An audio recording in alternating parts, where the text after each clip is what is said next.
नमस्कार दोस्तों, एक बार स्वागत है फिर से आप सभी का इस चैनल में। इस वीडियो में हम देव प्रबोधिनी एकादशी अर्थात देवोत्थान एकादशी के बारे में बात करने वाले हैं। वीडियो में आगे बढ़ने से पहले कृपया चैनल को सब्सक्राइब अवश्य करें। देव प्रबोधिनी एकादशी भगवान विष्णु को पूर्णतया समर्पित है।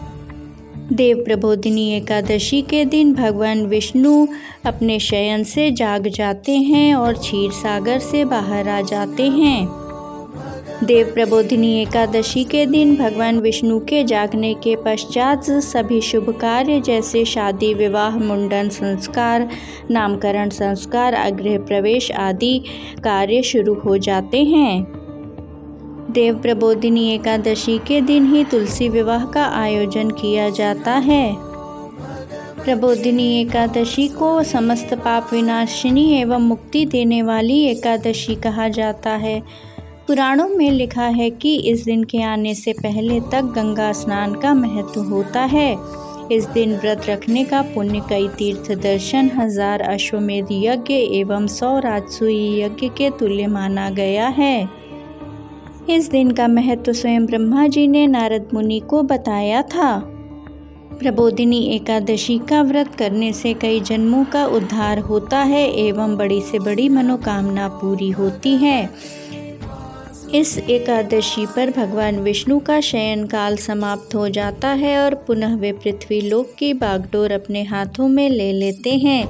देव उठने से मंगलिक कार्य आरंभ हो जाते हैं। देव प्रबोधिनी एकादशी कार्तिक महीने के शुक्ल पक्ष की एकादशी को आती है, जिसे हरि प्रबोधिनी एकादशी, देवोत्थान एकादशी और देव उठनी एकादशी के नाम से भी जाना जाता है। कार्तिक महीने को भगवान विष्णु का सबसे प्रिय महीना माना जाता है। माना जाता है कि भगवान श्री विष्णु ने भाद्रपद मास की शुक्ल एकादशी को महापराक्रमी शंखासुर नामक राक्षस को लंबे युद्ध के बाद समाप्त किया था और थकावट दूर करने के लिए क्षीर सागर में जाकर सो जाते हैं। 4 मास पश्चात फिर जब वे उठे तो वह दिन देव उठनी एकादशी कहलाया। इस दिन भगवान श्री विष्णु का सपत्नीक आवाहन कर विधि विधान से पूजन करना चाहिए। इस दिन उपवास करने का विशेष महत्व है। माना जाता है कि यदि इस एकादशी का व्रत कर लिया तो सभी एकादशियों के व्रत का फल मिल जाता है और व्यक्ति सुख तथा वैभव प्राप्त करता है और उसके पाप नष्ट हो जाते हैं। पुराणों में उल्लेख मिलता है कि स्वर्ग में भगवान श्री विष्णु के साथ लक्ष्मी जी का जो महत्व है वही धरती पर तुलसी का है।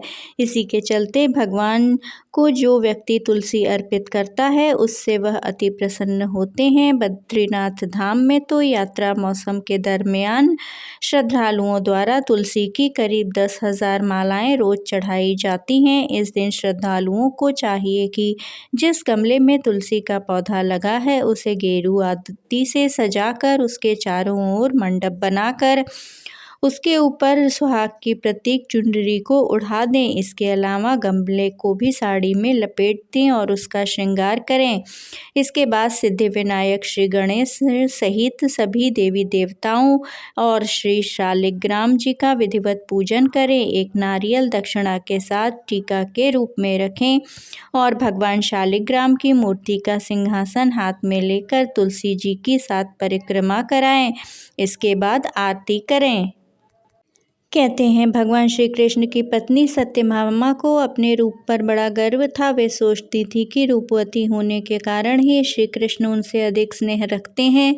एक दिन जब नारद जी उधर गए तो सत्यभामा ने कहा कि आप मुझे आशीर्वाद दीजिए कि अगले जन्म में भी भगवान श्री कृष्ण ही मुझे पति रूप में प्राप्त हों। नारद जी बोले, नियम यह है कि यदि कोई व्यक्ति अपनी प्रिय वस्तु इस जन्म में दान करे तो वह उसे अगले जन्म में प्राप्त होगी। अतः तुम भी इस श्री कृष्ण को दान रूप में मुझे दे दो तो वे अगले जन्मों में जरूर मिलेंगे। सत्यभामा ने श्री कृष्ण को नारद जी को दान रूप में दे दिया। तब नारद जी उन्हें लेकर जाने लगे तो अन्य रानियों ने उन्हें रोक लिया। इस पर नारद जी बोले, यदि श्री कृष्ण के बराबर सोना व रत्न दे दो तो हम इन्हें छोड़ देंगे। तब तराजू के एक पलड़े में श्री कृष्ण बैठे और दूसरे पलड़े में सभी रानियां अपने अपने आभूषण चढ़ाने लगीं।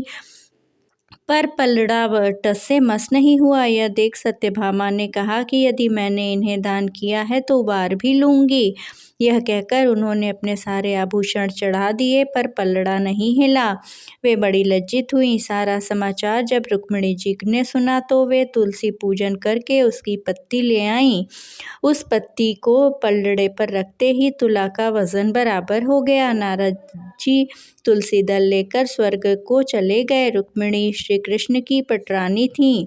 तुलसी के वरदान के कारण ही वे अपनी व अन्य रानियों के सौभाग्य की रक्षा कर सकीं। तब से तुलसी को यह पूज्य पद प्राप्त हो गया कि श्री कृष्ण उसे सदा अपने मस्तक पर धारण करते हैं। इसी कारण इस एकादशी को तुलसी जी का व्रत व पूजन किया जाता है।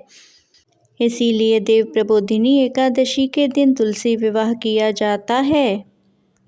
इस दिन तुलसी का विवाह भगवान विष्णु के दूसरे स्वरूप शालिग्राम जी के साथ संपन्न किया जाता है। शास्त्रों के अनुसार जिन दंपतियों की कोई कन्या संतान नहीं होती, वे तुलसी विवाह कर कन्यादान का फल प्राप्त करते हैं। दीपावली की तरह ही इस दिन भी दीपक जलाकर घर में रोशनी की जाती है। वीडियो पसंद आया हो तो कृपया चैनल को लाइक, शेयर और सब्सक्राइब अवश्य करें। ओम नमो भगवते वासुदेवाय।